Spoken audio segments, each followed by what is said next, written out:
Hello, everyone. Thank you very much for joining us, and welcome to Firing Range, a podcast to talk about all things Destiny weapons, abilities, loadouts, and the Sandbox at large. And we only meet to talk every 3 months. Rare occurrence. Kidding. We had the opportunity to maybe go live last week. Thank you to everybody who tweeted, "Where's Firing Range?" We kind of were sitting around last Wednesday because we record on Wednesday night. And I think DMG from Bungie tweeted out TWAB expectations for the following day, and it was something along the lines of, "Yeah, we're gonna have a hot one, boys.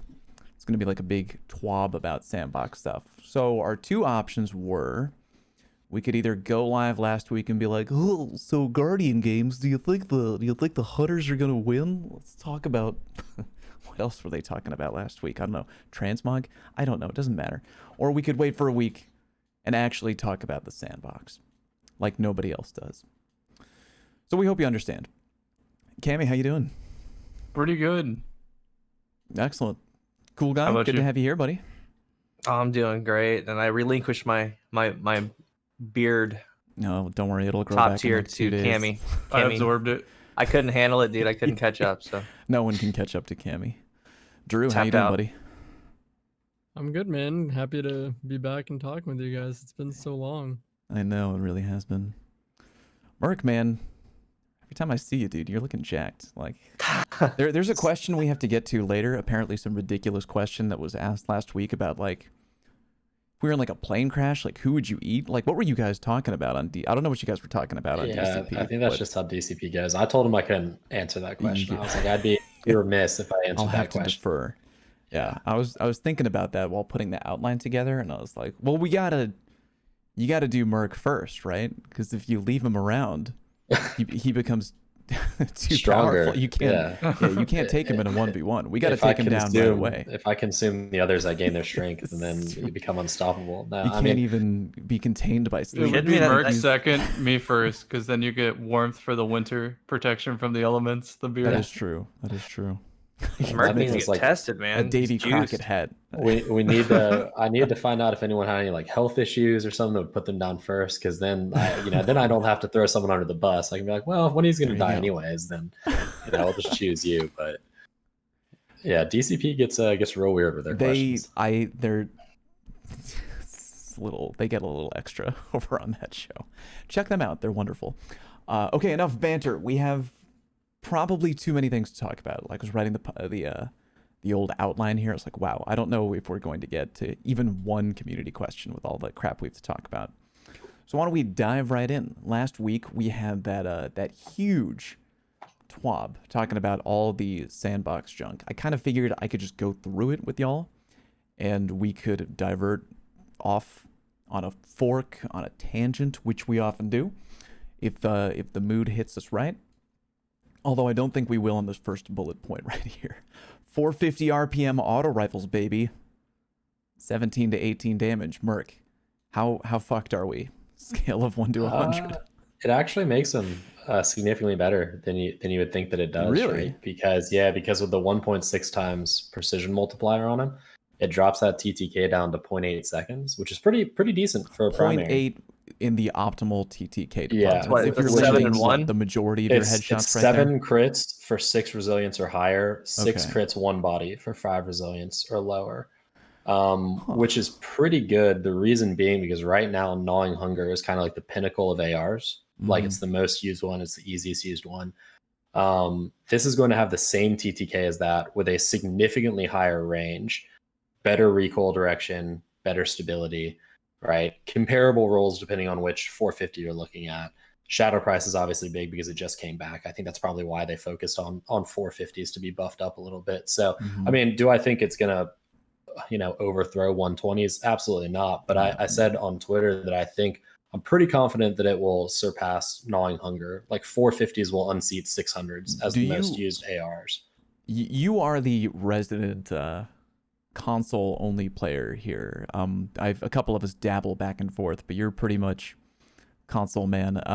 How often would you say you run into an AR? Because like out in PC, it never, like very rarely for me do I bump into an AR. In the 6s every game. Really? Okay. Yeah, Interesting. probably. I mean, not a ton. Like, right? It's not anywhere close to as many steady hands or igneous hammers that I see, or Mhm. even DMT to a certain extent, even on console. But I'd say I probably see 1 to 2 every game of sixes. In competitive, almost never. In trials, almost never. But that's just the drawback of ARs, right? You know, Yeah. unless they have an absurdly fast time to kill, you just can't beat peak shotting with a hand cannon. When with an AR, you have to maintain line of sight the entire time. So unless their TTK is just way faster than everything else, like 600s work for a little bit, it's kind of hard to justify them. That is true. Yeah, fair point there. I don't think anyone have a contrary opinion there to Merc. I think you could sum that up with, yeah, they'll be a little bit more usable. Do I think they're going to dominate the meta? No, definitely not. But maybe a tad more forgiving for people out there who enjoy using them in casual PvP. Fair.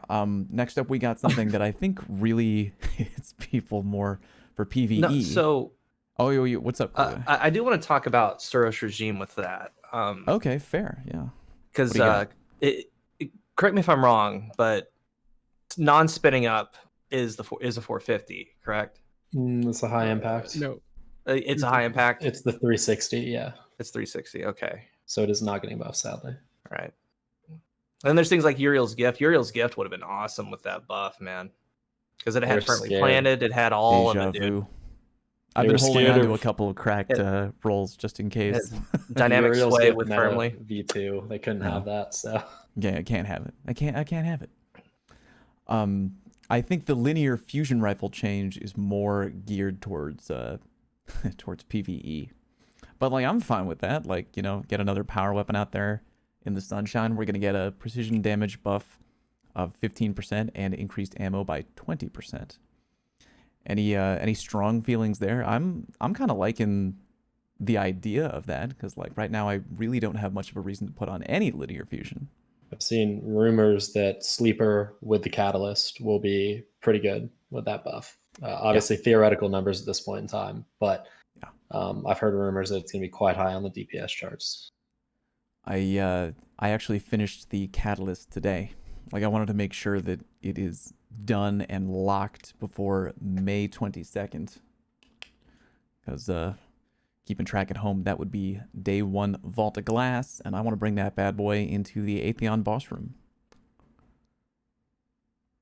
Introduce Atheon to some Destiny 2 weapons. Yeah, I'm sure he'll be a big fan. Throw a fell winner at him. Just full team of hunters. Stompies right at him, dude. Behemoth push him off the map. This is what you I'm missed out telling on, you. you bitch. That's going to be the strat. You're going to be pre-placing a barricade behind where Templar or Atheon spawns and just shoot him in the leg with Sleeper. Yeah, probably. So it gets the Rico. Oh, that's a good idea. This next one, I wanted Cool Guy to talk about a little bit, because I immediately thought of that video that he put a lot of work into, and that diagram showing all the ceiling and the floor. Cool Guy's big on fusion rifle range, Yeah, right? I like he went fusion a little hard. rifles. Talk a little about. Let me read what they're doing here, and then maybe talk about it. So for fusion rifles, they're going to increase damage fall off. No effect on the 100 range side, but 2 meters on the 0 range side. Go. So a couple things. Remember, fusions are one of the only archetypes of weapons that they made the zoom factor a non-factor, because zoom factor on pretty much all weapons really increases your range. They nerfed that back because with Aaron's Hill, right? Aaron's Hill, the firmly planted Aaron's Hill could hit like 40, 41 meters, which is, I'm sorry, there's no room in Destiny for a 42 meter fusion shot. Sorry. I'm just going to say that. That's hit scan, right? If it's projectile based that had some travel time, like that would actually be kind of cool, because you'd have to lead it kind of back in D1. I honestly don't think it's going to change too much still. I think high impacts are still going to be the way to go.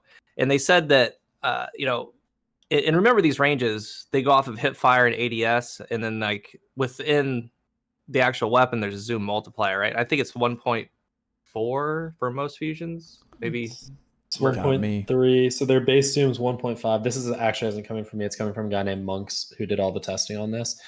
And they've brought it down to where it's like 60% of the actual zoom is what they get ever since the nerf. So the base zoom's 1.5. They get 1.3 is what they get in terms of range multiplier. So the adaptives might do okay. right? But I don't think that there's going to be any room for the rapid fire frames. Like because No. the issue is the bolts to kill, man. Like landing 6 or 7 bolts, you're not doing it. You're not doing it. It doesn't matter. And like that's why I've always said, like when you spec into stability on a fusion, like you could have all the range in the world, but if it's not grouped together, if the cone isn't like starting small and going, it's not going to work, right? So that's why firmly planted is huge. That's why under pressure is huge to actually land the bolts. So it's still going to be high impacts, man. Adaptives could be better though. What do you think, Merc? Of course, there's Bastion. So Bastion is not going to get, although it's getting buffed with this, it's also getting nerfed because they increase the spread, right? And it's the same. Bastion is the same as rapid fire fusions and stuff, right? It's not the range that stops it from killing; it's the spread at a certain distance, right? Which is why this is a weird buff to me, because even though rapid fires and adaptives get the most, like Glacioclasm still gets a buff. It's like 3/4 of a meter or something. It's not a lot, but it's still enough to keep it the highest range fusion that's out there.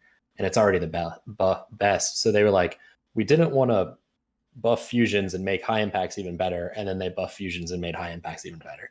So it's like, the chances, it's exactly what Cool Guy said. The problem isn't range with rapid fires. It's the fact that you have to hit 6 bolts and the spread is ridiculous. And outside of 15 meters, you're almost never hitting 6 bolts, regardless of how much damage they do.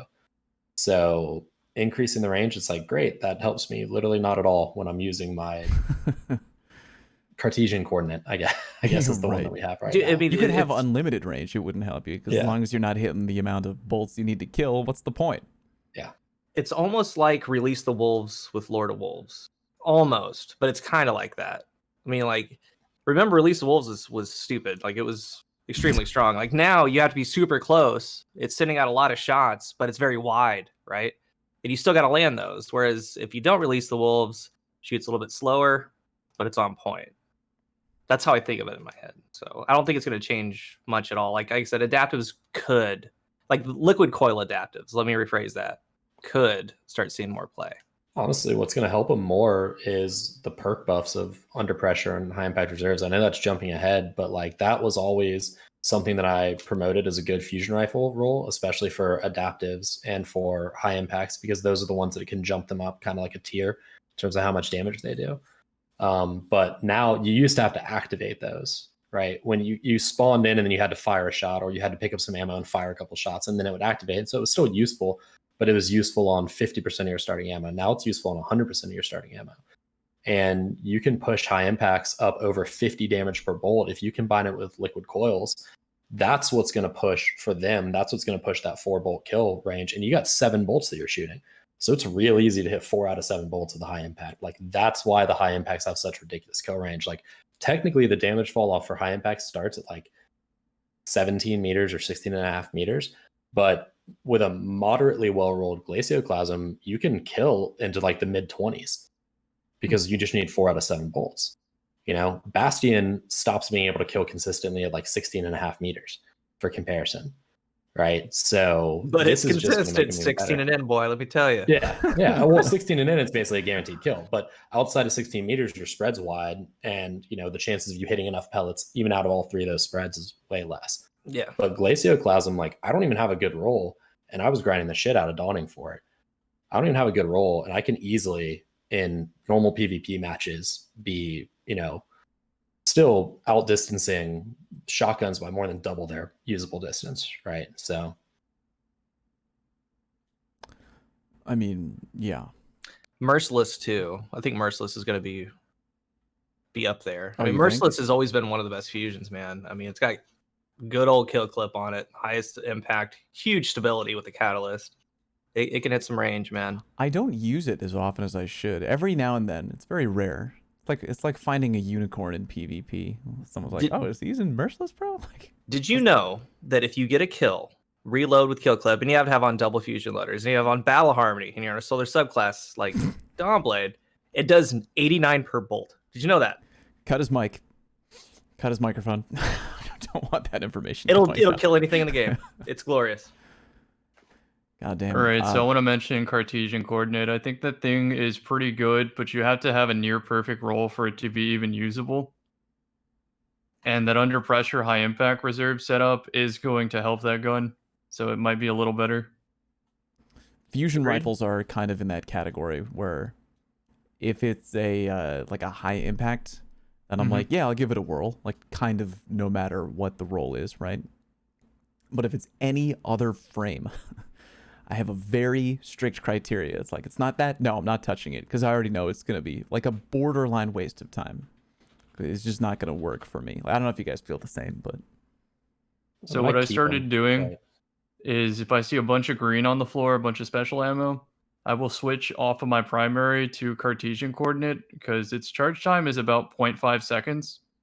So that means it's competitive with primaries, even if you have to double shot. fair. And so now you have a fusion and a sniper, a fusion and a shotty, and it works. What I hate about those, I think that they're good.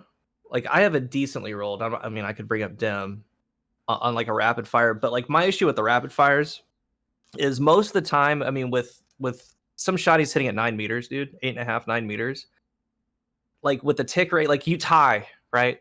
You tie a lot. And what's crazy about the fusions, man, like if you die mid shot or like you sprint cancel it, it'll like literally cancel like 4 bolts, right? Yeah, So that's the worst. yeah, so I mean, yeah, you shoot faster. Yeah, you know, you can pull it out. It's almost like a backup plan if you've been using high impact fusions because it shoots so fast, right? You get it off, but like they're tagging you at 8 meters. And it's like only 3 bolts get out before they tag you. Like, well, I might as well just be using a shotgun. Like that's how I feel about It's those. true, yeah. Like if shotguns ever get toned down, like Which they are. yeah, well, it depends on what they do to Well, them. right. They did kind of leave a teaser in the TWAB on that. yeah, More on I that mean- later, but yeah. But yeah, that's my real issue with those. Whereas I know in like the whole charge time deal, like you can't hide behind the charge time. You work around it. Like it doesn't matter. Like you pre-charge, you can bait people with the charge rate. Charge rate doesn't bother me. But like when it's that close, I might as well be using a shotgun because of how the game works with ties. And it just completely shutting off your bolts because they're not projectiles if they kill you. So that's why I don't use them. That's fair enough. We got to move on. There's so much more. We're only on bullet point 3. Dear God. The weapon perk subsistence. They're going to change that. No longer will reduce your reserve ammo. Yay. And SMGs now receive the same ammo fraction per takedown that ARs do, which is 17%. So if you have an SMG out there, that or maybe I guess any gun that has subsistence on it, it's going to get a little bit better. I think I have a, what is that one called? The Extraordinary Rendition, which I really like. And it has that perk on it. So yay, I'm like moderately thrilled about that. Like Igneous Hammer and DMT got a lot better because of that. Like Yeah. the Igneous Hammer with Subsistence and Rampage, like it's in the top 3 rolls for me of overall rolls. It's really good. It's a 7th column farmer. Yeah. We got high impact reserves and under pressure, which apparently were kind of not working as intended. The trigger condition changed, where now it will just be active as long as the conditions are met, rather than not taking effect until you fire the weapon. Any real commentary there? I just figured that one's kind of self-explanatory. I feel like we already talked about it. It made all those weapons Sort of, better. Yeah, for sure. But speaking of trigger conditions, anyone farm for a palindrome and then delete the thresh rolls that you got later to learn that thresh was good? And then farm Yeah, I for had, quick like, draw at least rolls 4. later to find that quick draw was getting removed, so you deleted them. Later to find the now high impact reserves triggers on app. Yeah, Insert that. awesome. Oh, God, what's that movie where the guy's like, "What do you want?" The I only have so much vault Cammy and space. Bungie. What do you This is want? ridiculous. What was do good, you Cam. want? That was good. What do you want? Unrelenting, which is the perk where you get health on rapid killing people. They're gonna make that easier to trigger in PvE. Good. And yeah, definitely good. And heals 20% more. Yay! Thumbs up. Sympathetic Arsenal, which is a perk that I literally, no joke, not memeing at all, I have only ever heard Cammy talk about. What? Yes, I've never Yeah, heard you throw it anyone on a talk about bow. it. It's amazing on a bow. I've never heard anyone talk about it. You don't other read than my Timmy. blog? You didn't see my yeah, you didn't see my video Well, about like talk to me, baby. Cool guy. Come on, let's go. so Sympathetic Arsenal with Izanagi and with Borealis is insane, dude. And it works best with a bow, but you can use any weapon. Say those two weapons again. Izanagi's Burden or Izanagi's- Borealis. So basically, Okay, that's fair. Yeah. so how it works is you can proc Ionic Trace.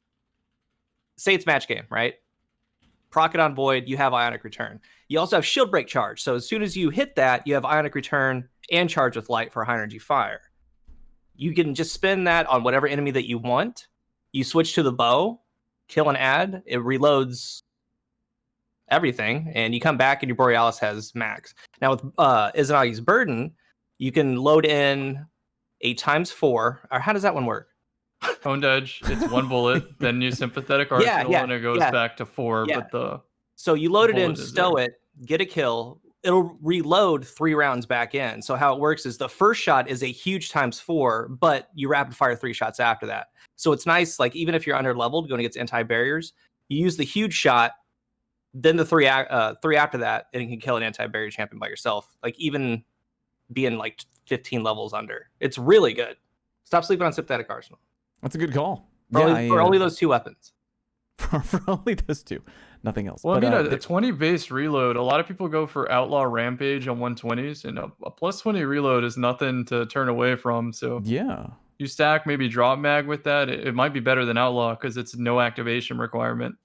Which, by the way, the buff for people at home, if you may not have read that TWAB, it is Sympathetic Arsenal is now getting an extra 20 reload buff in addition to what it already does.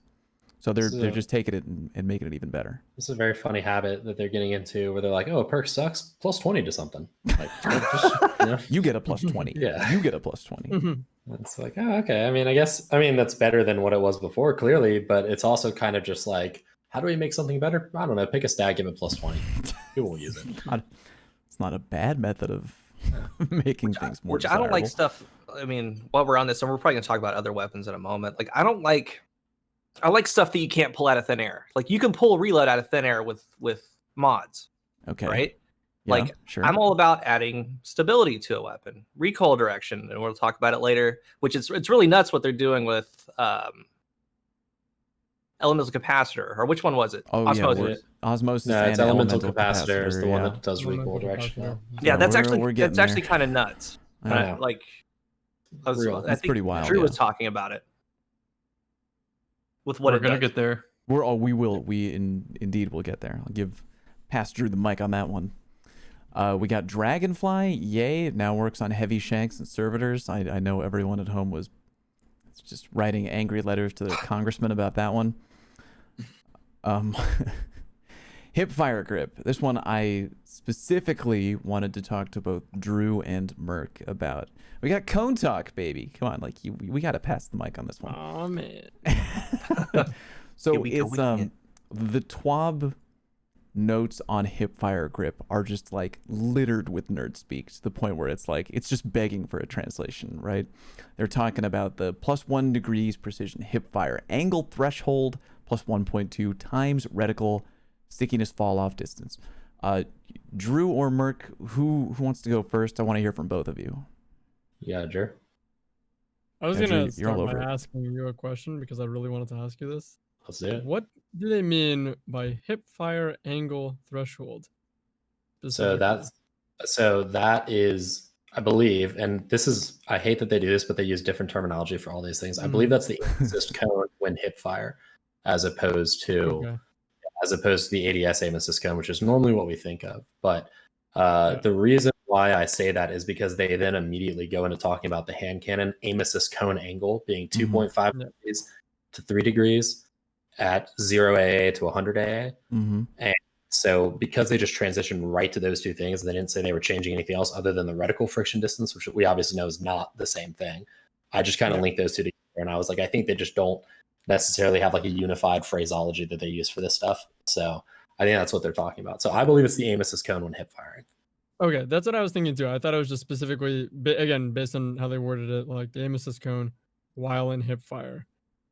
And yeah, that was. Yeah, and they say the precision hip fire angle caps at the ADS aim assist cone angle, right? So like basically what they're trying to say is like, you're not going to be any more accurate for precision hits when you're hip firing than you can be when you're ADS, but you could be as accurate. And which is really impressive. What this means to me is stuff that's low zoom by default, like sidearms and SMGs, I think with hipfire grip on it is going to be as accurate hip firing as it is ADS right now.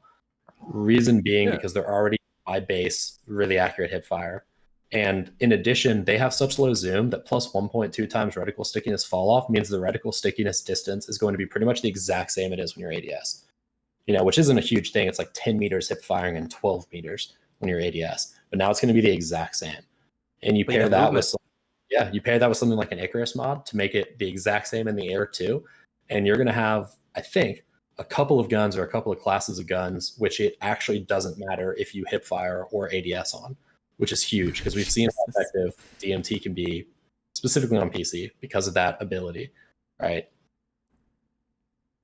Yeah, a lot of people are asking me some like questions about like, hey, like it says that it caps at the aim down sights, aim assist doesn't that mean like for some weapons it's not gaining that much?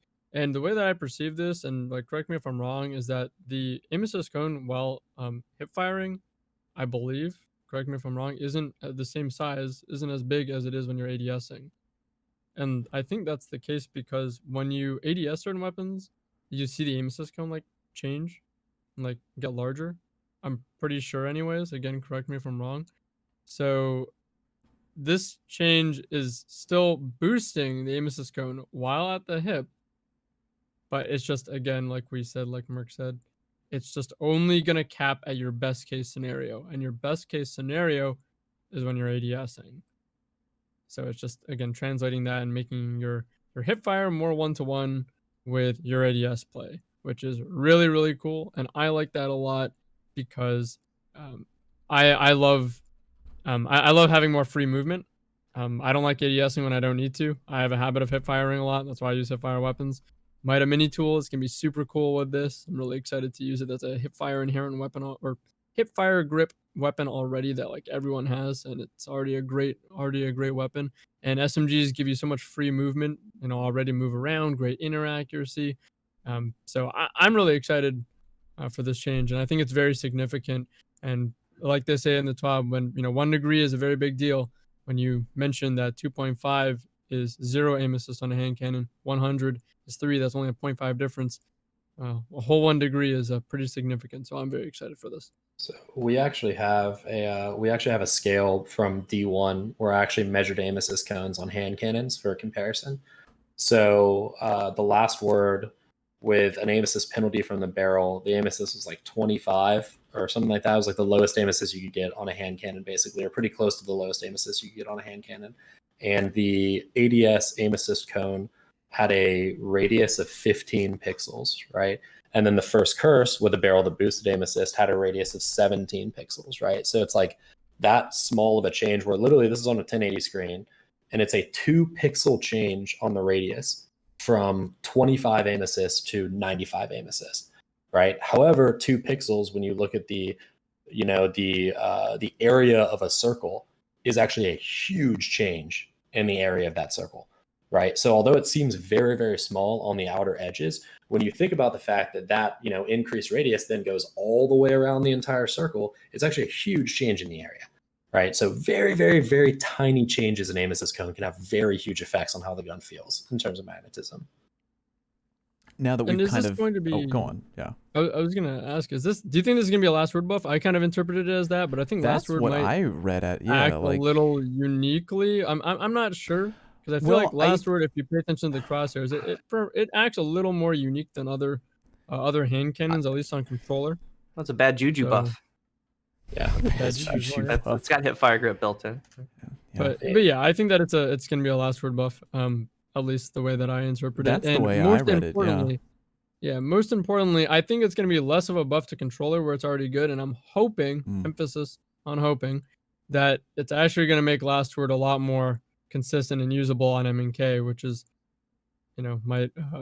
has been a complaint, right, about it. Hey, that's a good transition point because as mouse and keyboard player here, I've collected hipfire weapons over the years and my vault's stacked. I'm ready. every SMG, every submachine gun, or I mean, sidearm, all good to go.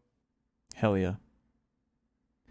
Yeah, I guess it's going to be one of those things where we know on paper what they're intending to do. We know what the goal is, but we're just kind of like, this is really one that is going to be based a lot on feel. Like, I definitely want to go into PvP day one. I want to try Last Word, both on MNK and on controller. See what feels good. I don't think I have I have like a fair amount of weapons with Hipfire grip ready to go. I don't have a ton. But, I mean, if they perform well, then hell yeah, I'm all over it. I think I have... does the multi-mock roll with Hipfire grip? I have max range multi-mock, kill clip Hipfire. Yep, it's ready to go. It's going to be a very interesting day. Wonder how it's going to work with fusions. Like, I have that too, man. I have a kickstart Hipfire Exile's Curse that could be really fun. Now, that would be really interesting, depending on how tightly that would be... Like, it says it improves stability really from the together, hip. cool guy, you could be a terror, because I don't think anybody out there, beside maybe the 5 people on this show, are hoarding fusion rifles with a Hipfire grip. Yeah, bro, I have an Aaron Till with that from back in the day.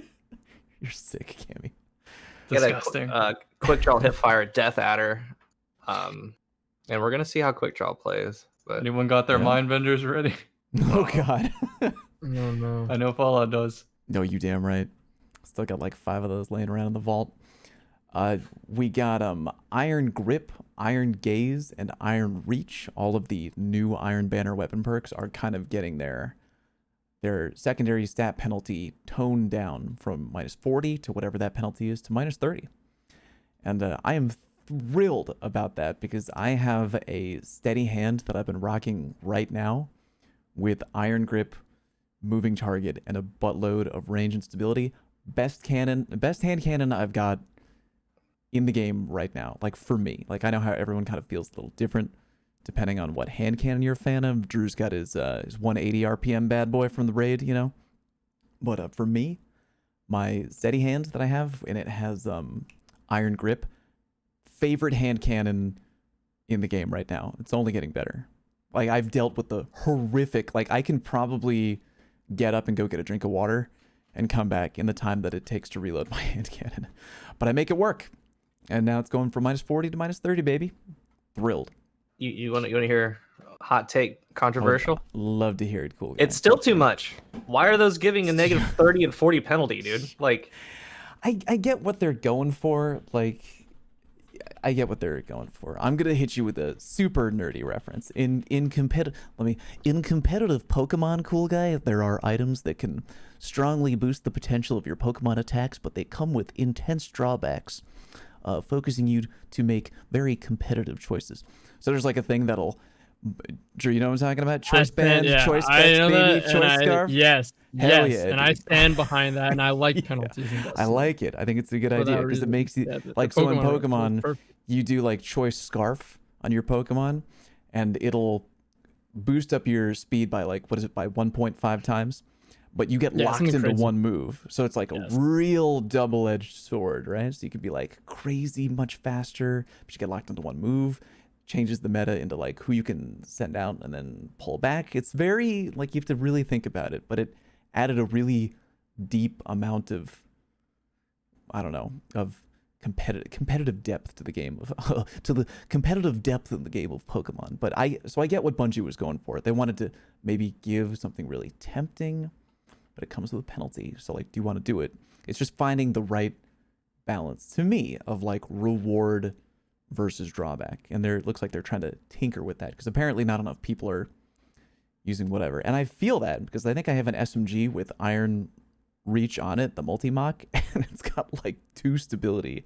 Like, and the problem is bad. These were so big that they would not only bring you down. So like, you're not ever going to take a stat down to 0, or very rarely, because there's bottom caps on how low stats can go on different guns.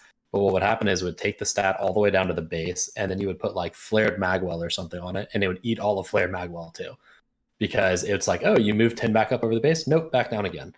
So it was like, you could bring yourself all the way down to the lower cap and then waste another perk and still be at the lower cap, right? So now it will be less likely to do that, which is pretty nice. Right, but yeah, -30 is still a pretty hefty drawback.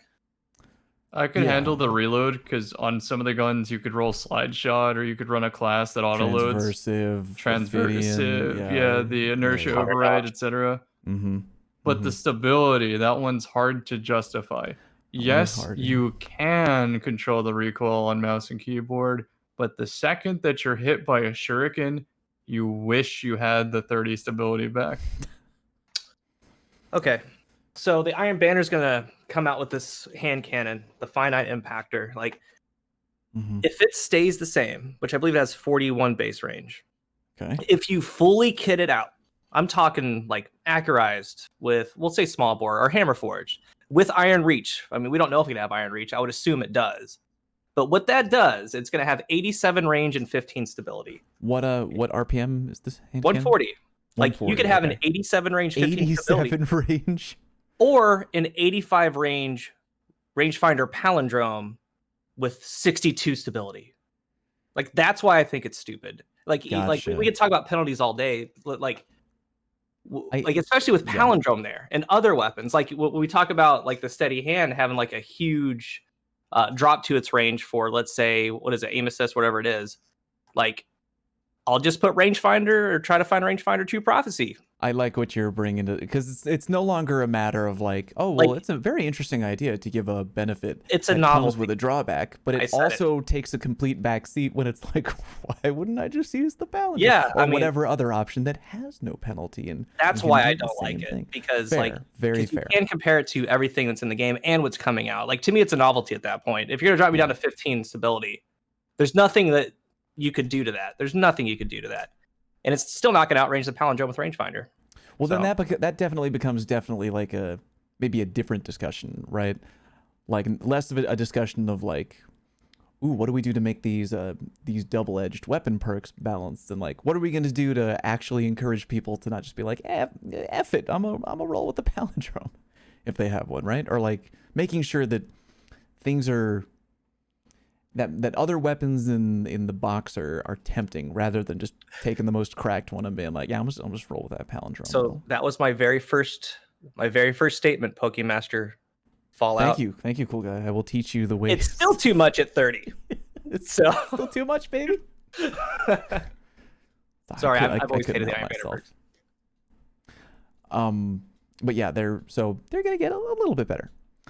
Next, we move on to Osmosis and Elemental Capacitor, which are both getting a change. They're going to be able to react if you're using a Stasis subclass, which they weren't able to do before. Elemental Capacitor with a Stasis class will give extra recoil direction and reduces your ADS movement speed penalty. I don't know about y'all, but like, Nuts. That's really sweet. looking forward to that. That's That's sweet. really good. Just a flat Really, perk. really good. Never on a gun. That would be like one of my favorite perks to put on a gun. Yes. So that's huge. As if I needed more reasons to run Stasis right now. Yeah, I was. That's thinking what the I was same about thing. to say. It almost, I mean, like, of course, it's going to matter how much quicker you move with the weapon with Elemental Capacitor. If it's barely noticeable, then like, and the recoil direction is like 2 or something ridiculous, then okay, then count me out. But like, even if it's something like 5 recoil direction and a semi-noticeable movement speed buff while ADSing, it's like, yeah, dude, I'm in. It's great. Like, moving quickly when ADSing, getting that like, a lot of weapons just perform so much better with that perfect right recoil direction, like fusion rifles, pulse rifles. Like, I'm always constantly looking at the recoil direction to make sure it's on what I want it to be, preferably something ending in a 5. But yeah, that's looking to be really good depending on how strong they decide to make it. Any particular guns you guys are looking forward to maybe rocking with newly buffed Elemental Capacitor? Drew? So yeah, I was gonna say I think this is really, really strong because if we've ever tried Peacekeepers with SMGs, that's a nice little taste of like what next to no ADS penalty feels like. And man, like strafing with that is like, it's next level. Like your ability to track targets, especially on controller where you have to use your left stick to do so a little bit more, is like impeccable. You're like super evasive on their screen. It's insane. And I'm hoping that it's something significant. It's probably not gonna be as much as that because that's an exotic, but it's going to be great. And then on the weapons that already have an already lower ADS penalty, like sidearms and SMGs, which have the lowest, that's going to be even better and even more significant. And just a quick clarification point, a lot of questions that I'm getting about this is this going to work with 9 or 10 mobility or high mobility? This is completely separate from mobility. This is simply how much your ADSing is bringing down your movement speed.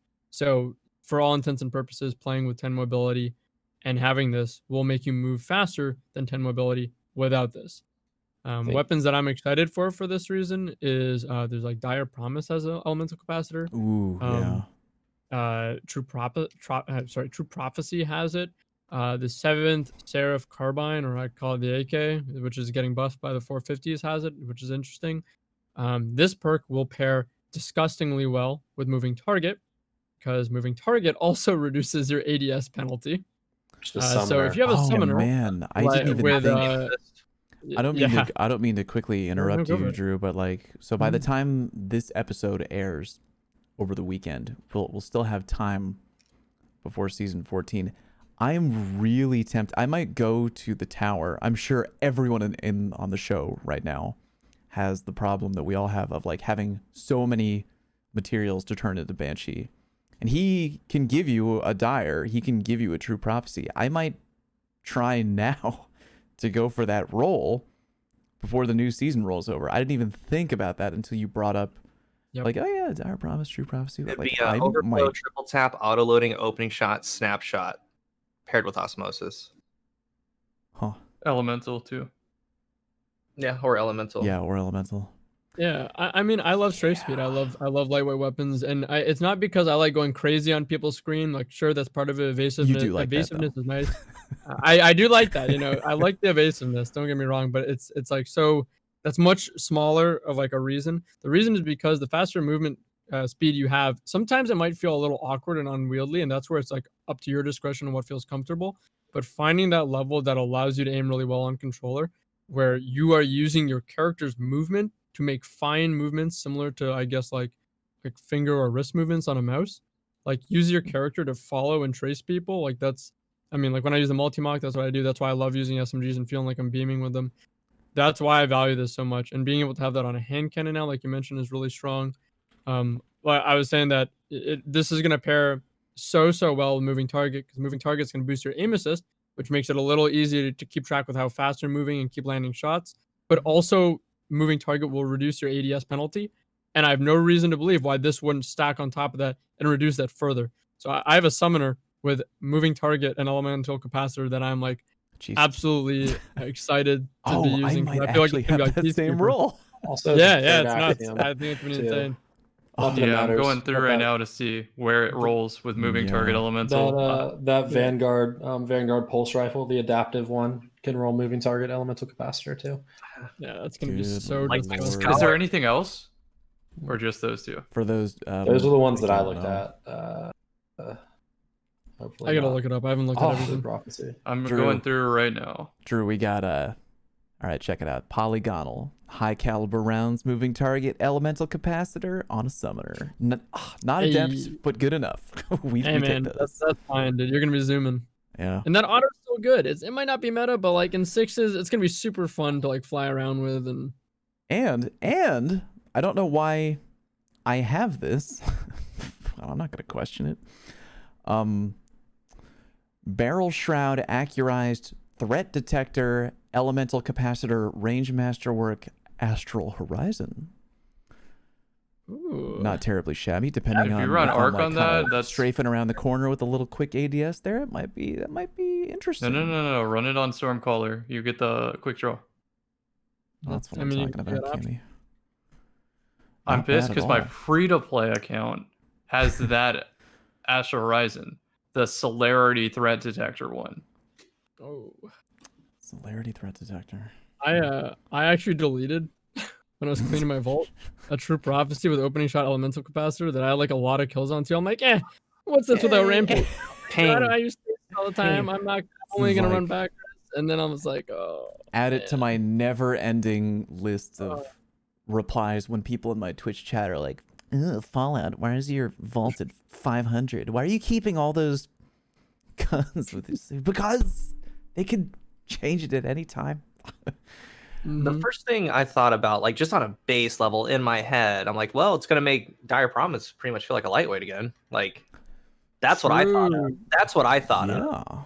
Yeah, that's a great point. That's a really good point. Ooh, Exile's Curse. Oh, You'll I be have able one. to boost it up with a chambered compensator. It starts at 79, so chambered brings it to 89.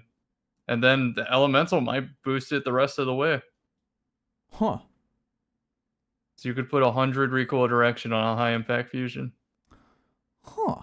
Then you could throw Hipfire on top of that too. That's nuts. Mine's underdog elemental capacitor with a depth charge time, liquid coils. Interesting. Just waiting. I feel like there's a lot of possibilities on that one. We'll have to wait and see what pans out there. I guess if you have any, I think I would be interested if you got any roles in your vault for elemental capacitor and or osmosis and or any of the other perks we're talking about right now. It I opens up say new ways to play. Yeah, let let's me go. know on hit me up on Twitter or something like that. I wanna see them. But in the meantime, we'll quickly move on to the changes to no distractions, and I have it later in the TWA, but F it, we're gonna talk about it now. I want to hear from Drew, who has already been pretty much borderline maining the Mida not maining, but like he's absolutely a Mida multi-tool specialist in the right situations, right? And Mida multi-tool is getting the exotic catalyst changed from outlaw, which everyone was Thank at heavens. max lukewarm on. Like, who cares? Thank It's God. already has good reload speed.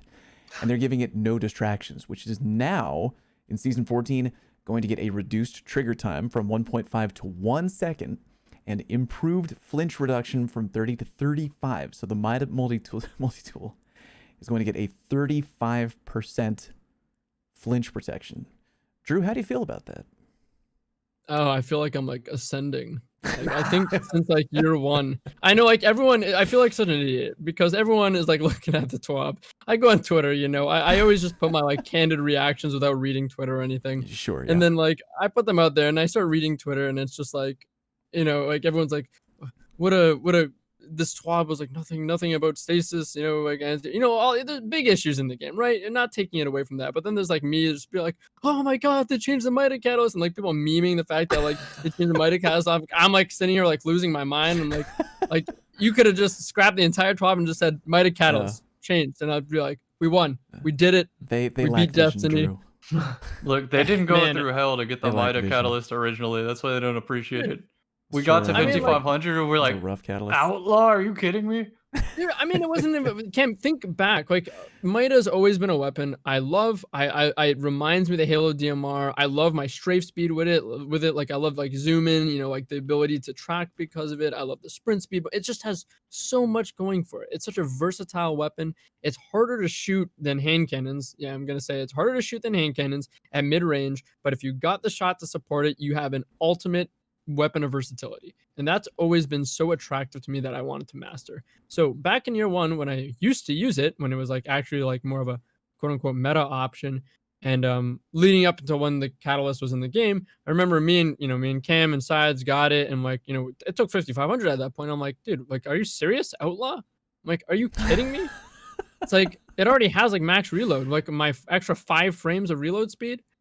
You know, like, and I remember like, man, there's been opportunities where, like, you know, I've been blessed to be able to give feedback about the game, and I'm like, you know, everyone's like talking about this stuff, and I'm like, so that Mida catalyst is pretty useless, and I don't know, man, like this is one of those hills that I died on, and one of the Mida's biggest problems, massive problems, still when I'm using it today, is the fact that it for the like.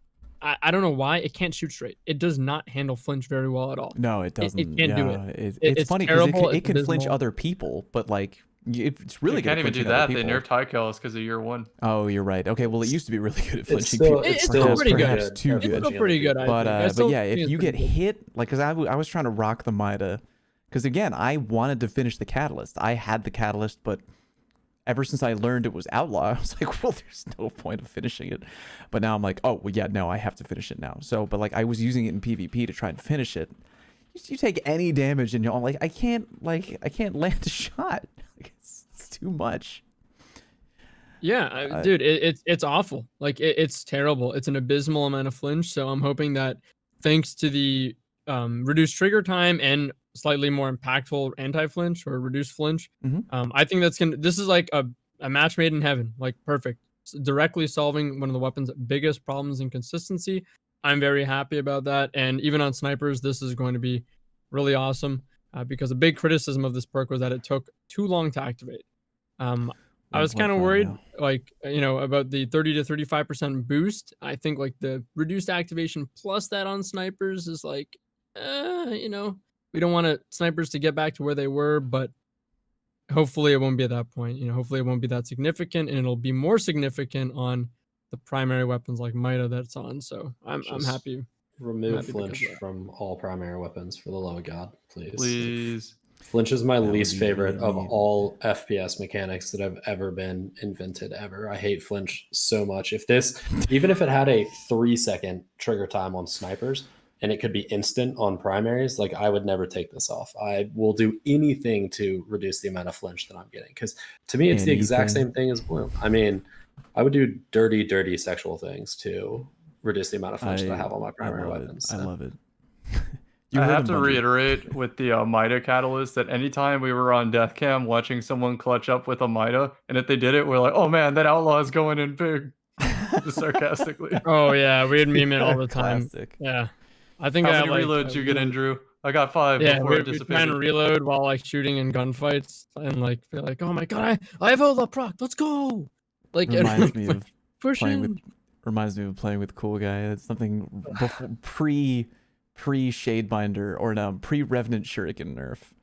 You get killed by like 2 shurikens around the corner. It's like, oh, it's okay, Fallout. Don't worry. Dawnblades get Phoenix Dive. Don't worry. Coming in clutch. Phoenix Dive. That was a trigger word for Cool Guy for a little bit. Yeah, it was.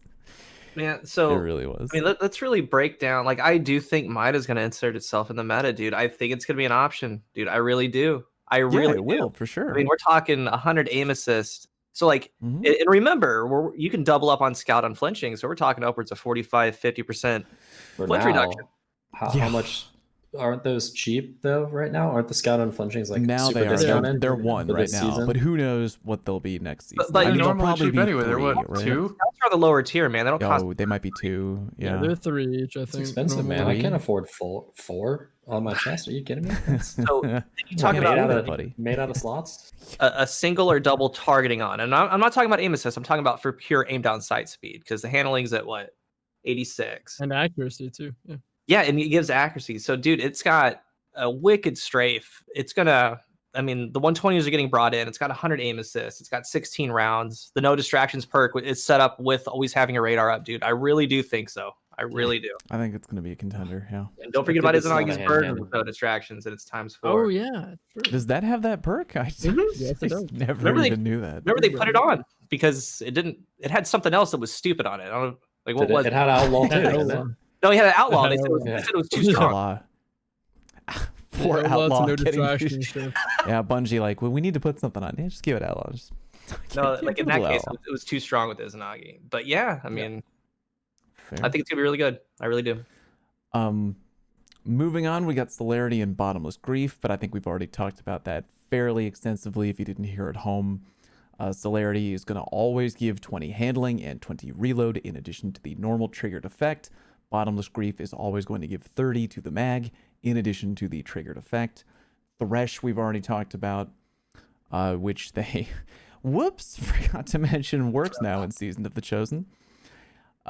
We have Adept Mag and Adept Targeting, reducing the secondary stat penalty from -20 to -15, because again, kind of like the Iron Gaze Grip, whatever perks, they're thinking that the penalties might be too harsh, taking from -20 to -15, and fixed the Adept Mag, not granting reserves when applied to a sword.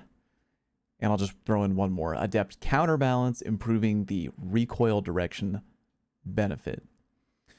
Do you guys feel strongly maybe regarding, because we've already talked about Celerity, Bottomless Grief, and Thresh. How do you feel about the Adept Mag, Adept Targeting, Adept Counterbalance? Counterbalance could be funny, because depending on how much they increase it by, it could flip every gun that it's good on. and make it bad on them. Yeah. And it could make every gun that it's bad on good on, depending on how much they increase If it gives it too much, pushing it over the edge there. Right. Yeah. Drew, what do you got? I was gonna say, I think this ultimately comes down to that, like, probably pretty compelling argument or discussion that you would have between like what Cool Guy said about costs in Destiny right now versus like What you're getting. like similar to what you said, Fallout, which is like, hey, in-depth decision making and like risk and thought process. I think that you could probably go back and forth with that. I think it's a little different in my opinion on mods. Yeah. Because these are things that you're actively slotting on the weapon, whereas instead of perks, like Cool Guy made a great comparison from like Iron Reach hand cannon to palindrome, and it's like, yeah, it's kind of hard to ignore that. In this case, I think for mods, it has a little bit better, in my opinion, of a case where it's boosting something more significantly than normal, hence the adept, but it's coming at a little bit of a cost. And I actually currently use adept counterbalance on my messenger, only when I reluctantly use that weapon, and it's very good. So I'm glad to see it's getting a little Reluctantly? better. Drew, I Yes. don't think I've ever heard you talk negatively about the messenger in any context. Say what? I hate that weapon. I hate it. I've never heard you say a My bad next thing video is gonna about be the talking messenger. about Wait. why I hate it so much. Like you hate it good, or you hate Nah. this thing? I Drew, hate it. talk to because- me about your feelings about the Chad messenger versus the Virgin Redrix. No. You can't say that with a straight face. I know you can't. I can't. I really can't. I don't like that weapon because I think it completely invalidates what a previous weapon identity, and that weapon identity had a lot of like roots in Destiny, and That's that fair. was the Redrix it's all a very fair Claymore, point. Yeah. and it just tried messenger is this cheap attempt at hijacking another weapon's identity and going against it by becoming a random roll weapon in the face of a deterministic weapon, and nerfing Desperado while we're at it when it came back on it. I just don't like that gun. That's it. I just don't like it. I'm sorry. I just had to. Drew poke the bear. smack. It's very good. I had to poke the bear. But moving on. Bungie finishes out their TWAB by mentioning that in the future, they're going to eventually make changes to shotguns, which I think a lot of people are probably going to be pretty happy about because shotguns do be strong, though. Never heard Cool Guy ever talk about the You can take away all the the dire stuff like thirst of that. the average player to get within a 10-meter range. No. What did they write? I think Bungie TLDR'd it by saying the change to quick draw they know that it's not going to be enough to move the needle on things like the Fellwinter, on the Astral. So they're going to do more tuning in time. Specifics, quote, coming later. And then they mentioned regarding the Dead Man's Tale, with the upcoming 120 hand cannon range, with the upcoming 120 hand cannon range nerf. There we go. They expect more people to use DMT, probably on PC. That's just my 2 cents. Yeah, probably on PC. But we have a change ready to go that reigns in its ability to challenge sniper rifles, 120 RPM hand cannons, and scout rifles while in hipfire without detracting from the fantasy of the weapon. I don't know what that change would be. Any theories? They could make it like fanfire. Last word. Let me bring up the actual, because it makes sense. Hit me with it. The actual perk. Oh, where is it at? Hipfire shots deal bonus precision damage while increasing reload and accuracy. So fanfire, like especially on controller, like you'll actually see the cone shift and get more tight. And I could see that. I could see it having an accuracy penalty in the beginning, and the more shots you land, the more accurate it gets. Just like last word. Not bad, not bad. I think whatever they need to do, they need to make sure that they don't hurt it too badly on controller. Because right now, the aim assist cone on controller when you're hip firing is real wonky. I've said this before, but it's just not anywhere close to as accurate. I have a clip I got the other day of like on controller, when you reticle over someone, it's supposed to be a shot that's going to hit. The reticle turns red, right? It goes from white to red.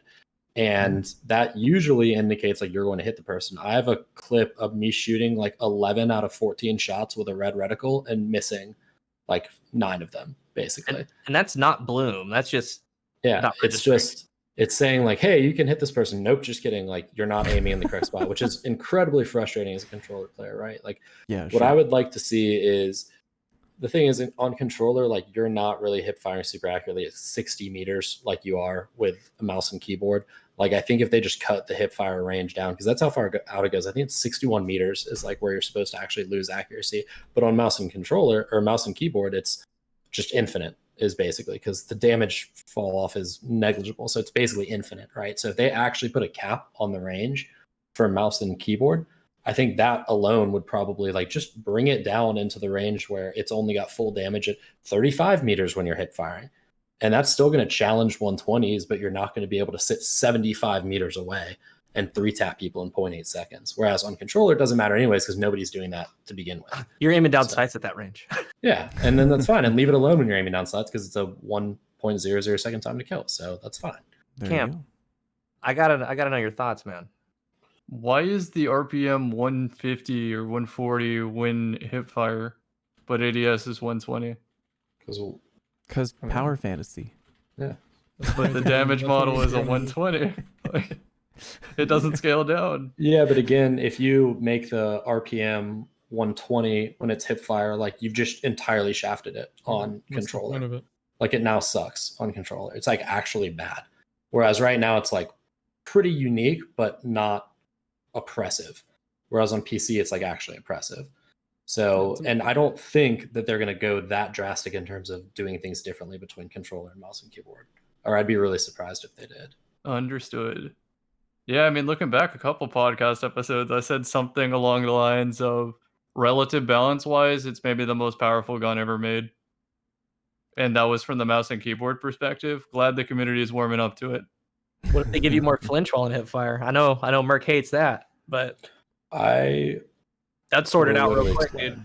Actually, as long as it's just mouse and keyboard, what I said is take away every single bit of aim assist that mouse and keyboard has on like everything. No, I mean, obviously I would do it on DMT, but like I would take away every single bit of aim assist that mouse and keyboard has to begin with, and then let them try to complain about which guns are too good, which guns aren't.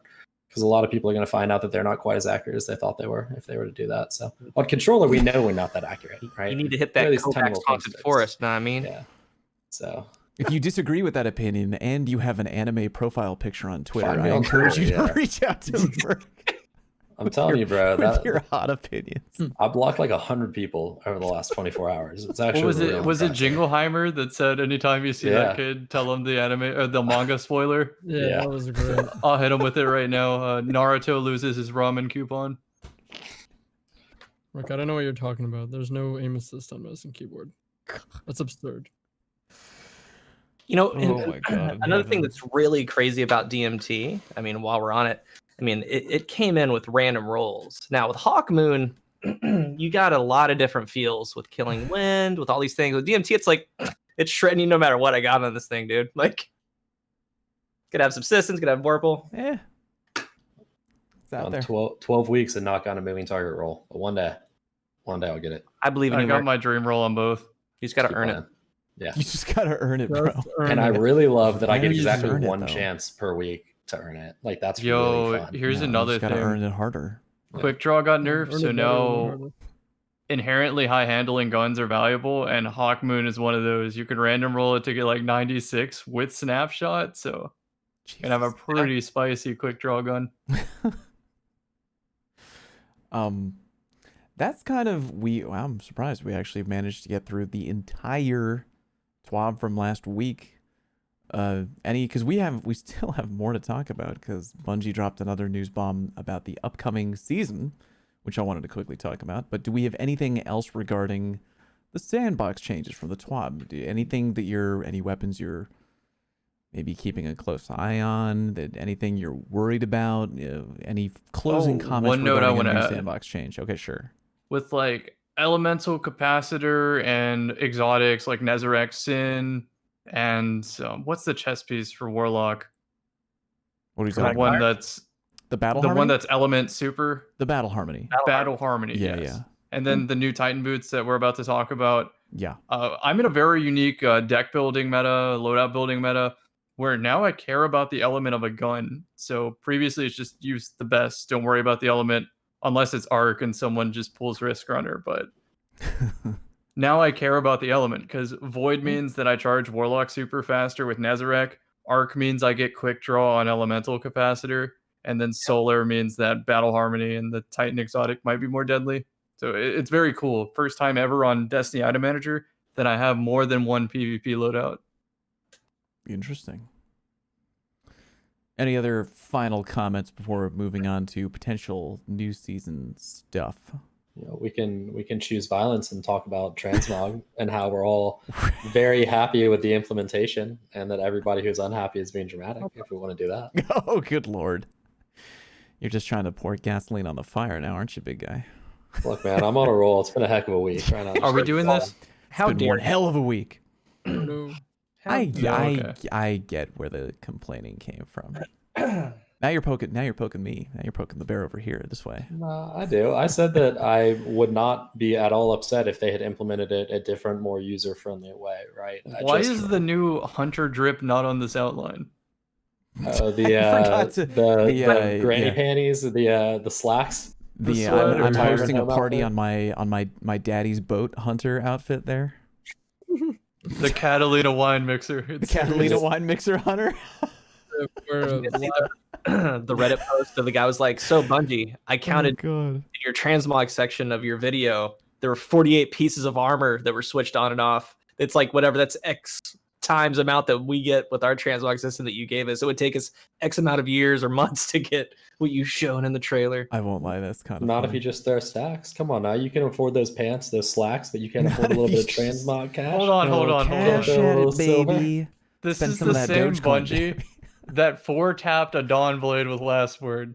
I don't remember this.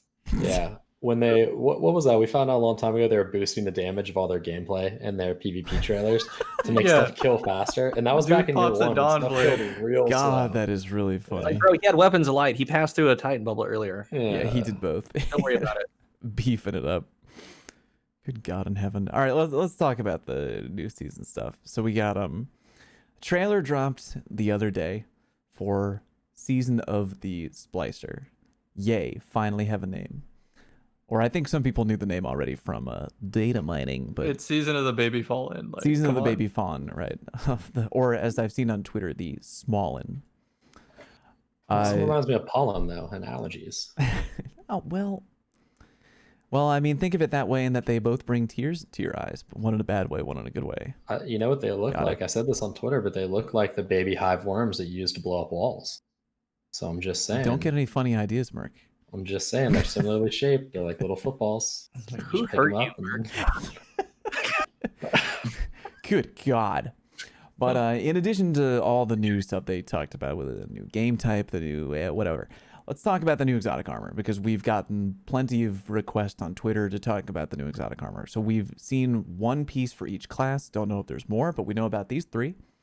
One for the Hunter, one for the Titan, one for the Warlock. I'm going to go through each, and then what do we talk about them? So the Hunter exotic, Star Eater Scales, allows hunters to feast upon orbs of power, charging their super more quickly and making it more potent. Titan exotic, Path of Burning Steps, converts solar elims into increased weapon damage and makes them more difficult to lock down with stasis. And then we get the Warlock exotic, Boots of the Assembler, condenses a Warlock rift, healing or empowering energy into projectiles that seek out their allies to bless them with noble effects. Who's got a thought they want to share? Probably everybody. Drew, Let's start go. with one exotic and then do like a round table. Do round We're gonna table? do one exotic at Hunter. a time. Well, let's do Hunter. Star Eater. Thoughts?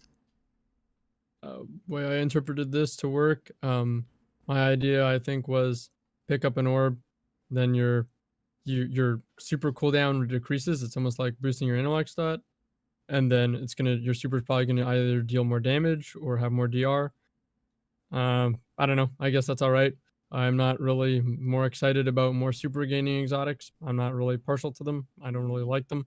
So yeah. I can't imagine. Can you imagine that becoming a meta PvP thing for the Hunter? Like, because I kind of don't. Like, one, it's not really a neutral see a game boosting scenario. exotic. What was that? I can see a scenario. Real You talk, get I'm a about to say scenario. the same thing, cool guy. Drop the crest niche Titan scenario bubble, there. dude. A crest Titan bubble with Hell 4 yeah.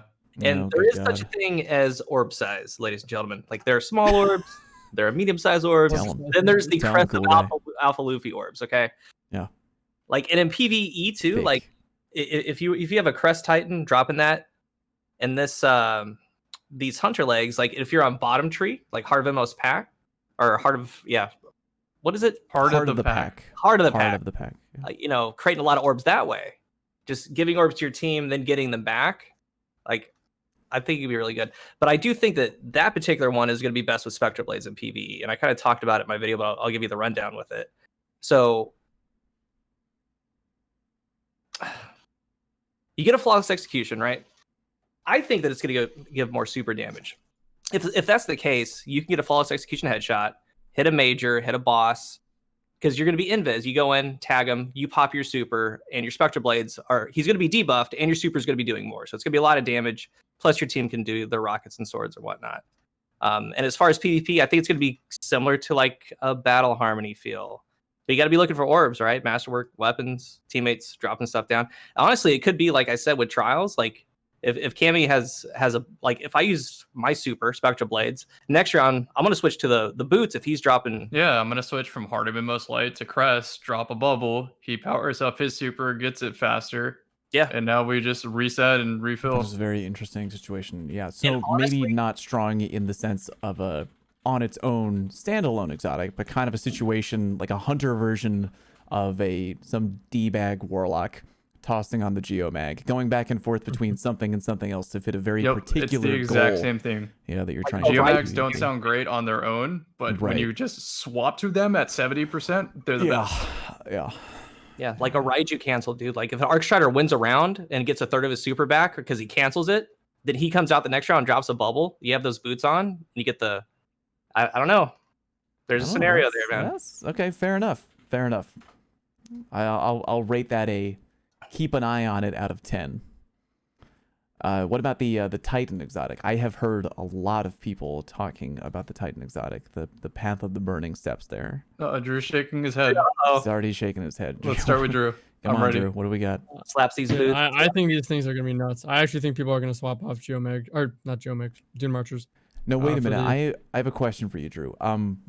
It maybe just could be my dumb brain reading the sentence. I'm like, because it's the way they wrote the sentence to me. I know for a fact that the first part is going to be like, okay, increased weapon damage when you get the solar limbs, but the second part makes them more difficult to lock down during stasis. Is that part always on, or do you think it'll only turn on for maybe a long period of time after getting a solar elim? Because if they're always turned on, that second part, where it's just harder to get locked down, holy cow, that would be insane. But like, depending on if it was only going to be harder to lock down after getting a solar kill, to me it would really depend on how long that duration would be. But that's just me. I don't know. I'm guessing it would all be tied to a solar elim, but I don't know. Really, I interpreted it as separate things. Really, like I thought my thought process was this. It seems like okay, so they made a stasis kind of resist exotic, and that was probably maybe the starting point, and that's what it looked like. And then like it was my chat that kind of mentioned this to me, that they probably thought that would have a minuscule effect in PvE to give it the damage boost as well. So the way I interpreted this was like, hey, solar elims, damage boost, and just resist stasis. So that I don't know, but you make a really interesting it's point. always on, right? Yeah, and I don't know. I think this is nuts. I think that so when we think about like difficult to lock down with stasis, I think that means 4 potential things. It means shorter freeze duration, like just going over the things that stasis affects. It could be shorter freeze duration. It could be less of effect of slower duration, or lower duration of slow effect. It could be lower slow stacks. And it could be lower shatter damage. Those are like the 4 like. Or it could be all 4. Or all 4 together. And Whoa. that could be insane. On top of damage boost, I made a mistake in my video that I thought it like I mixed up the terminology between defeats and elims. I thought you could get an assist and get the damage boost. I'm like, dude, this is ridiculous. but Oh, that obviously would be Elam wild, is yeah. like the actual kill. Mm-hmm. So either way, like dude, like it's yet another damage boost in the Crucible, which personally I'm just not really a fan of. I understand like for PvE, I get it, but no, I'm not so much of a fan of that in PvP, and we don't know how long that's gonna last. And we don't know if it's like the other one, like the Warlock one, that'll last until you swap weapons. So that kind of concerns me. And well, look, the best weapons in the game are Solar, Igneous Hammer, Felwinter's Lie, Duality. True. Yeah. Well, so that's that concerns me. But then on top of that, even if you never use that, you just have an exotic that's only right now on one class that's gonna nullify a bit of stasis. And I'm really hoping that this only works for the Solar subclass, because then we're gonna get Stasis Titans that can slide around God. while resisting my stasis that I'm trying to use to stop them from movement skill gapping me while Yeah. going slide and flying around with their melee. And then getting damage buffs, like, and two-tapping me, like, that seems a little I nuts. didn't think about that second part. That would be very interesting if it was only able to maybe activate if it was either on a light class or maybe a solar class. So to be in line with the fact that it's a solar kind of Yeah. thing. Because otherwise, yeah, I'm going to, if it's always on in terms of the stasis resist and you can use it on any class, I'm going to put it on my behemoth and just never look back. Okay. So, I mean, in my mind, I think of it like Battle Harmony, right?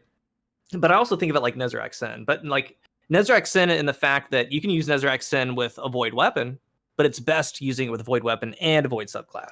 Does that make sense? So like when it says Solar Defeats, I'm like, yeah. I mean, you have Throwing Hammers. Like imagine... Now, the part that I'm unclear on, is it going to boost your kinetic and your special and your heavy, or just your solar weapon? Oh, It good sounded like a question. universal buff. So if you activate it, you could, like, you activate it with your Igneous Hammer. Now you have a damage buff, like, on your Titan. You could change to a kinetic weapon, still maintain that outward damage buff. That would be insane. I don't know, but, like, because remember, like, there's laws with it, the stacks of buffs. I mean, because, like, in theory, you could have Inertia Override, the buff from these boots, charged with light. Like, it's going to take the highest buff.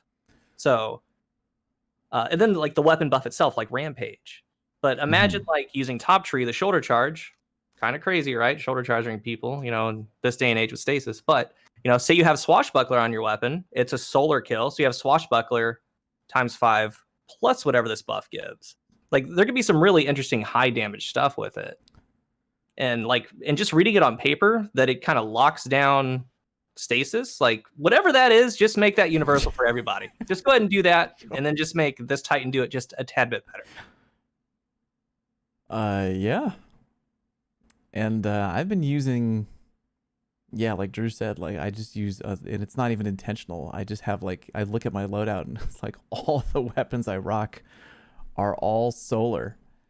And I always feel that my favorite exotics in PvP are the ones that you just really don't have to think about that much. The ones that are kind of like always on. Like the Stompies, the Transversives, the Ophidians, the, whatever. Yeah. And I'm one of the few, the proud, rocking the Devil's Ruin these days and, like, clapping people. It's like, that with the damage buff? Good Warlock, God. I wish these boots went to Warlock. Yeah, you and me both, brother. Dear God. Warlock needs more exotics like that. They don't have too many. It's either a melee or a rift. Choose your poison. True. I think it's just weird, a little weird, and like this is like nothing on Titan. I'd say the same no matter like what this came out on. It's a little odd feeling that there's a stasis resist exotic, and you know what? Well, with that alone, I think that we should be relying on tuning more than anything in an ideal world to properly balance the class, and then have something like this, like a little bit of icing on the cake. But it feels a little weird that we're only getting this for one class. I would almost want them to release something like this for all classes then at the same time. It just feels, does that feel odd to anyone? No, I'm dead on with you. Set, yeah. But for anti-stasis. Yeah. Right? Yeah. I'm totally down. Right there with you. I feel like I've heard the most chatter on Twitter, on Twitch, on Reddit, and other dark places about the Titan exotic. Like, everyone wants to learn more, and for good reason. I think it's probably the most interesting one out of the three right now. Which is funny because it kind of really speaks to the current state of the meta. Because it's like, on paper, that second part isn't even cool. Like, you know what I mean? Like, the Warlock one is like, ooh, weird, and like, ooh, you like noble rounds or whatever. But with the Titan one, it's just like, hey, yeah, maybe you thought a little quicker. And people are like, I want that right now. Yeah. So hopefully we get more information on that soon. Can't wait to try it out. And we got the Warlock exotic, the Boots of the Assembler, which we already briefly mentioned. I don't know about you guys. Correct me if you felt a different way, but I kind of read this as the Warlock version of what are the Titan, the Icefall mantle, where you pop the Titan barricade, but it does something totally different. Yeah. Than what it's supposed to do. So like Warlock, you pop your rift, and rather than dropping a rift on the floor, it's just boo, like you just shoot out maybe like one, hopefully two or more projectiles that are kind of like the Lumina hand cannon. That's Maybe. how I envision it. Yeah. Yep. But like, that sounds good. I know everyone's talking about the Titan exotic. Like, I would wear those boots depending on how strong they would buff with a healing and or empowering, you know, like if they heal and do the damage buff, kind of like the Lumina. Like, yeah, dude, I'm in. I'll crank out my recovery and make some weird, janky, like, beef up the boys loadout, you know? I'll do it. So So it's a mobile benefit, right, of the Rift, if that's what it does. Yeah. You know, the biggest problem with the Rift right now, besides the slow cast speed, is that you're stuck stationary using it. If this allows you to be mobile, granted, I'm assuming that it won't also empower you when you pop it, right? Because if it did, then all of a sudden it becomes extraordinarily good. That would be very to the funny. point of being potentially broken. What if you just roll with two people running it? Let's just go. What if bam, you bam. roll? Yeah, I mean, everybody gets empowering, everybody gets healing, and Trials meta immediately shifts. Merc, you bring up the potential problem of Warlocks being locked down with their rift, but I have recently become free thanks to the power of Bomber. Cool guy, were you? Who else was running Bomber? Was it you or was it? Oh, I run Bomber all the time. On the Warlock though. Yeah. Oh, okay, good. Yeah. I run it all the time. It's like I'll just in the middle of a Trials game, even like at the end of a round, I'll just be like tactical rift, just drop it, like huge chunk for the Bomber, dude. For the grenade. Detonation with Bomber. But you know, there's some wording here real quick. It says condenses a Warlock rift's healing or empowering energy into projectiles. I think that you're gonna pick it, dude. I think that you're gonna pick an empowering rift, and this thing is gonna send empowering rifts to people. I think you they're can gonna choose to either heal or buff. I do, because they wouldn't say or.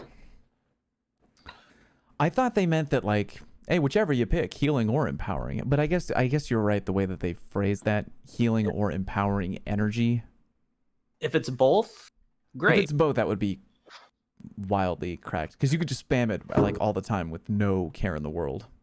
The healing is going to be hit or miss though, because that's like why I was about to say I would go if you had to pick between one or the other, I would go with empowering. So would I. Yeah. Just random, like, because in the middle of it, because you could drop a healing rift, and unless it gave like a protective overshield, which, because you know if you stand in that like that little mini overshield, right? What if you gave like a little like not only health but a little top off, little extra like 40 to 50 whatever health, and then they could run around with that for a couple seconds. And what does noble rounds do? What does noble rounds do if they're healing and damage buff? Both. What if it just does the same thing? I mean, it explicitly says noble benefits. I would be really happy if it did both. Yeah, because I mean, it uses keywords. Bless noble rounds, like Blessing of the Sky is a noble round. Like you get a blessing buff.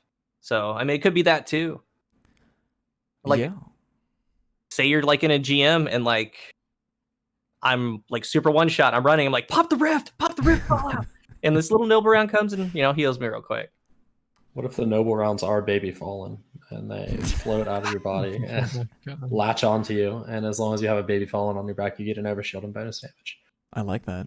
And then the enemy has to shoot them off of you, so they have to make a choice between killing a baby fallen or allowing you to stay empowered. Little baby fallen fanny pack. And that would motivate you more because you're like, no, my fallen is gone. So on first glance, this looks really powerful. But at the same time, if I read Crest of Alpha Lupi for the Titan, I would also think that's powerful, and yet I just don't see it in Trials. I don't see 3 Titans with Crest stacking barricade after barricade after barricade, even though it's on paper probably one of the most powerful ways to play Trials. I think it's nuts, Cam. I think Crest of Alpha Lupi is one of the most slept on exotics. We had Right, that's what I'm saying. Is it might be another Crest situation where Boots of the Assembler are that good, but for some reason nobody uses them. Interesting. Yeah, Okay. yeah, you're right. That could Yeah, be I that agree. situation. Yeah. I think of it as a starting strat. Like seriously, like if it does give empowering and like Frozen Orbit can 189 to the body or a bow can one shot, like say you're playing, I don't know, Rested Lands. You get up to midpoint, pop the rift. Pop it, yeah. You have a 8-second timer, you got one shot bodies, right? So like resilience becomes more part of the meta if this becomes part of the meta and so on. Mm-hmm. It could have a place. We just have to see what it does. It definitely could have a place. I think the last thing, I definitely do not think we have time to get to questions this week. Shocker. Contain your shocked face. We have another thing that they mentioned from that news bomb about season 14, which is the new exotic sidearm, which I feel like we have to mention, the Cryosthesia 77K. Fun fact, did you know that Bungie named it the Cryosthesia due to the amount of people on Twitter crying about a gun that they have not been touched by yet? Did you know that, Merc? Yeah, I could tell that they had preemptively assumed this was going to happen. So they changed it from the original exotic benefit of every bullet freezes you, and now they've made it slightly worse because they were worried that Twitter was going to be upset. Of course, they knew. You should be thanking us.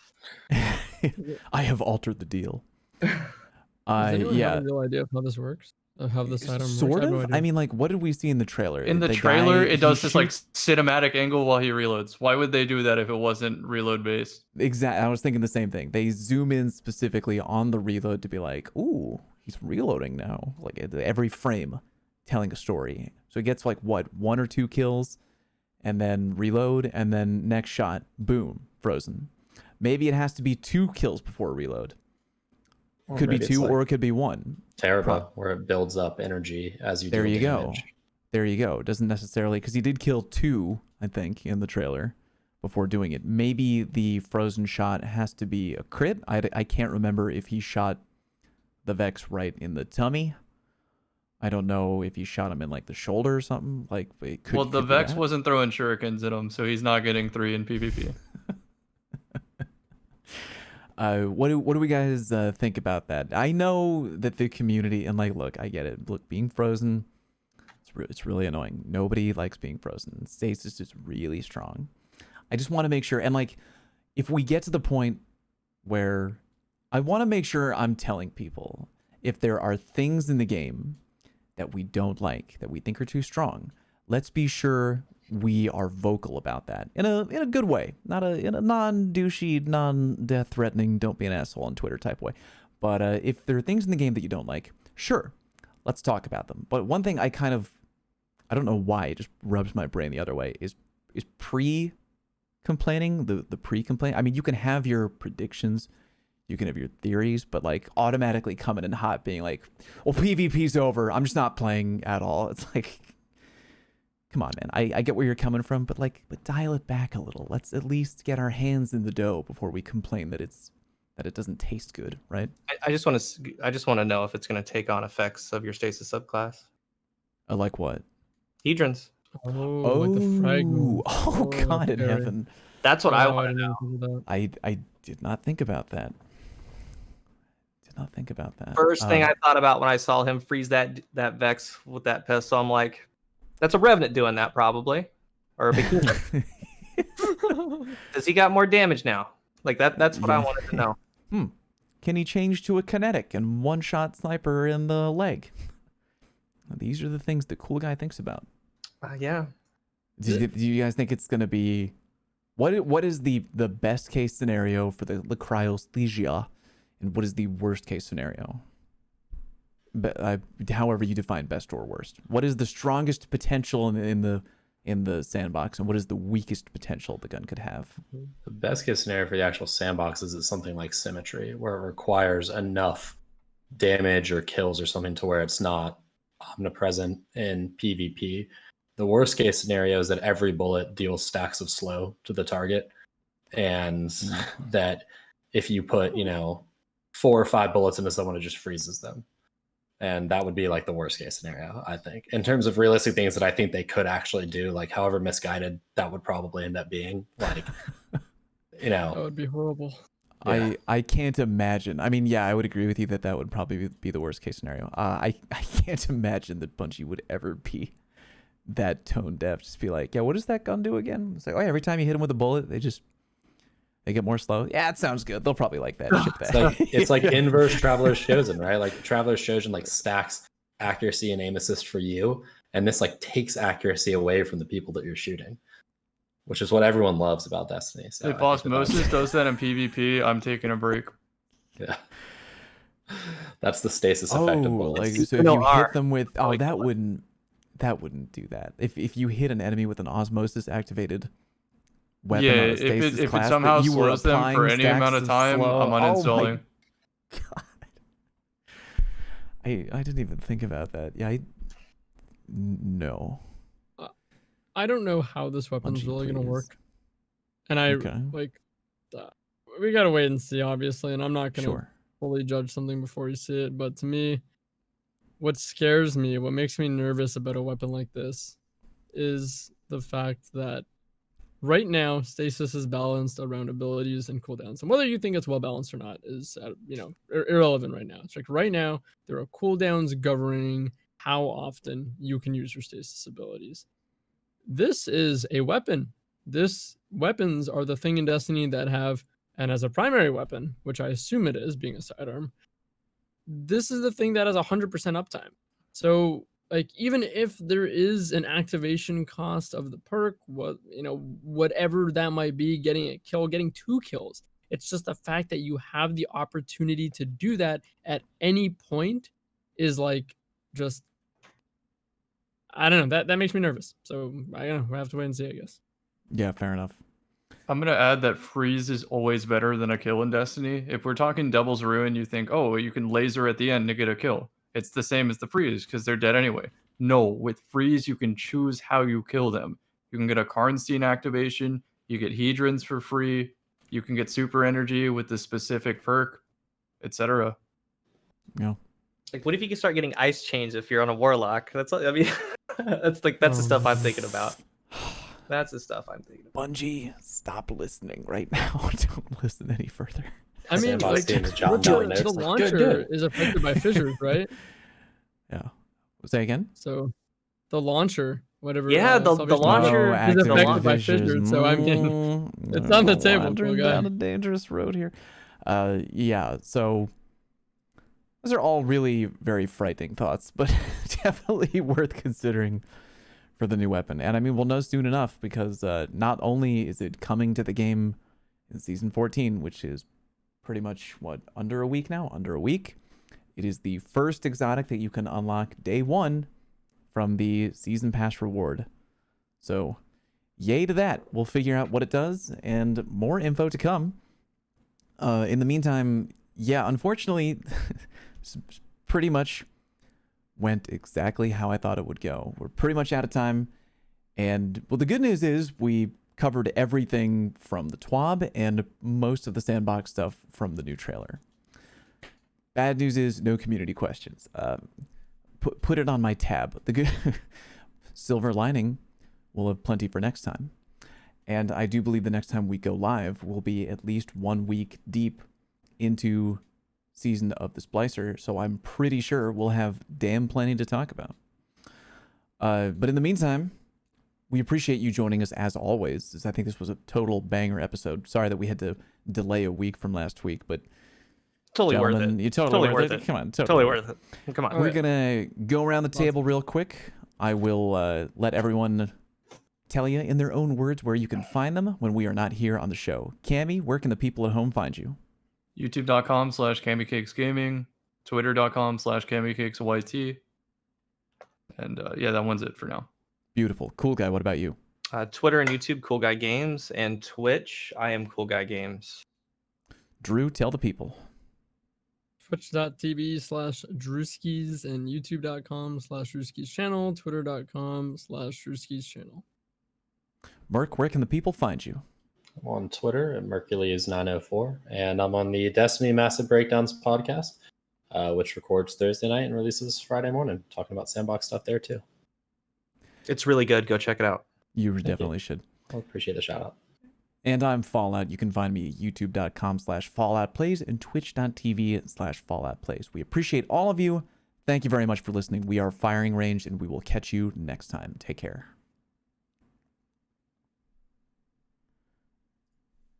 Booyah.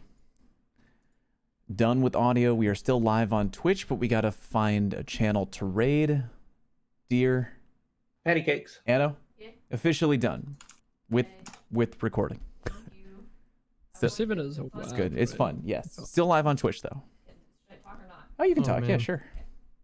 Grabbing Drew, a drink. your hair Like, is- the first like 10 Drew, your minutes of hair's that getting mad episode was wild, like, bro, but you're looking good. dude, man, I can't get a haircut. You and me It's been both, 6 buddy. to 8 months now. You I and me forget. both. I've lost count. Yeah, it's been a long It's time. looking insane, good, bro. 'cause, Just let it go. We're on lockdown, and like the first, I want to say like 10 minutes of this episode was like try not to laugh. Challenge. I'm looking at the chat. I was talking losing about your composure, hair. guys. Like I'm not gonna lie. Like I was really trying. I was like biting my lip and like That's very nervously funny. like trying not to laugh. Oh my god, Someone we're said- still live. Just kidding. Someone said, yo, where's that hat Drew's wearing from? Yeah, that's I funny. almost lost it. I was I chuckling almost at broke. that. Like, yo, Cool where do I Guy- get the hat Drew's wearing? Cool guy, you said that Patty is live. Is Patty doing the pulse rifle thing for the? I don't think know. Patty's doing like a YouTube video about Patty's on. tier list for pulse Holtzman's on. rifles. I'm gonna vote for Patty. Yeah, go for Patty. Done. Over Patty? Is it CammyCakes Gaming?